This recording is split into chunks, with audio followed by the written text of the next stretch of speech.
I am so excited to have Teri here today. So we're going to talk about, your experience working with me. But before that, can you share about your business and what you do? Sure. My name is Teri Kerr. I am an executive coach and empowerment strategist with the Unstuck Duck Coaching. And I work mostly with women entrepreneurs that struggle with procrastination, self-sabotage, all that muck that keeps us stuck. So when we began to work together, what were you looking for support with?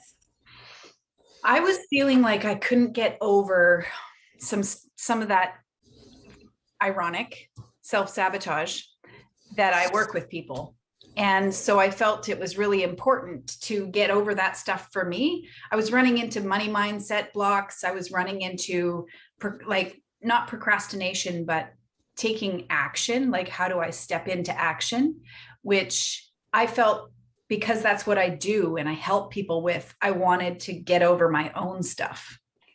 And it was more about the blocks and getting over my own. I wanted to dive into why it was that I was struggling to take action on some big items. Yeah. Awesome. And I love that as a coach. I do this work, on myself too, right? I think it makes us better coaches when I use the term like drinking the Kool-Aid. So I love that. Did you have any reservations about the healing hypnotherapy or the process? I did. Most people I was afraid that I was going to open up a can of worms that I wasn't willing to really dive into. And I had my reservations about it being online.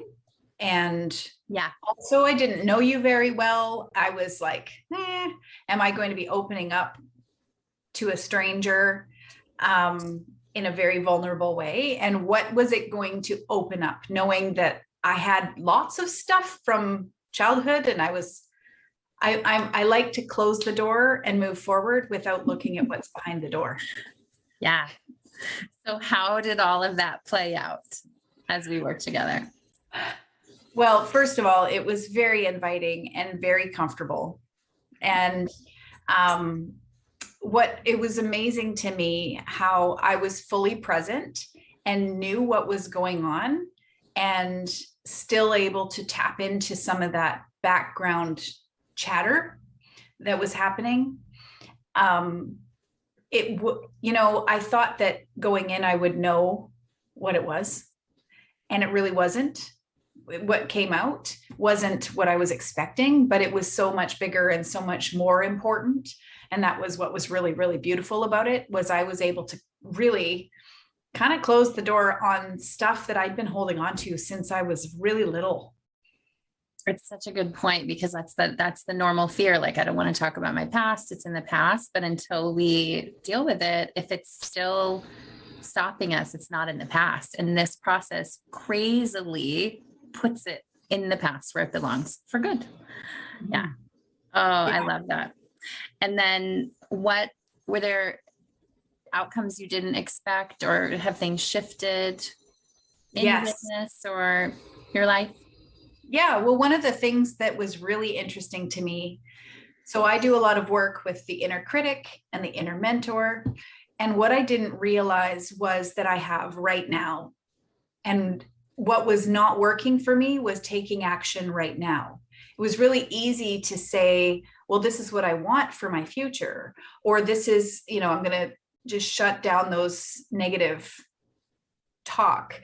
But finding that thread between my inner child and my inner mentor, and finding all the different points along the way, was super cool for me, because it allowed me to have just a bigger pool of knowledge and inside knowledge to draw from. Yeah. That was a big thing for me. I think the big thing, it opened up things for me in my business, because it allowed me to have more tools in my toolkit. And what was super interesting was one of the people that was one of my trigger people, sure enough, later on in the week after working with you, had a moment, and I was like, wow, you have no power over me, because you were like way back And I was still holding on to that. Yes. So that was awesome. I love that. And it does, the energy it takes carrying around old stuff totally affects our business and being able to make those decisions. I love it. So would you recommend this to someone who's like, are we going to open a can of worms? Do we want to look at the past? Absolutely. The thing is that, some of our wounds that we have that we've, bandaged over and then put the, sheetrock and taped and painted and put 18 layers of art on top of it are still festering. And it's those things that we have the opportunity to be like, okay, it really is, put it into perspective. This happened to you when you were 7, or this happened to you when you were 5. If you had the opportunity to heal that, what would you say to that person right now? And how would you move into that? It really helped me to understand that I get to be me now with all my past experiences, but I don't need to drag them forward with me. And I can learn from them and I can grow. And I can also, what's super neat is look and say, wow, that poked a wound that I have already. Now I know that wound is there. And now I can be like, wow, I can get over that so much faster. I can bounce way faster, and which allows me to take action and move forward in the direction of what I really want. And, that's to me, why the work is important is because you have stuff to do. You're impacting women's lives. You're helping do their purpose and have space for people to grow and move forward and touch other people's lives. And I love that because the whole point is to get rid of anything that's in the way of that. So thank you so much for sharing. I appreciate it. It also really helps to look at other people with a different lens. If we all have these wounds and we all have this programming and this baggage that we're carrying around, it's a lot easier to have grace with the people in our life. Thank you. That's a perfect place to end. So thank you so much.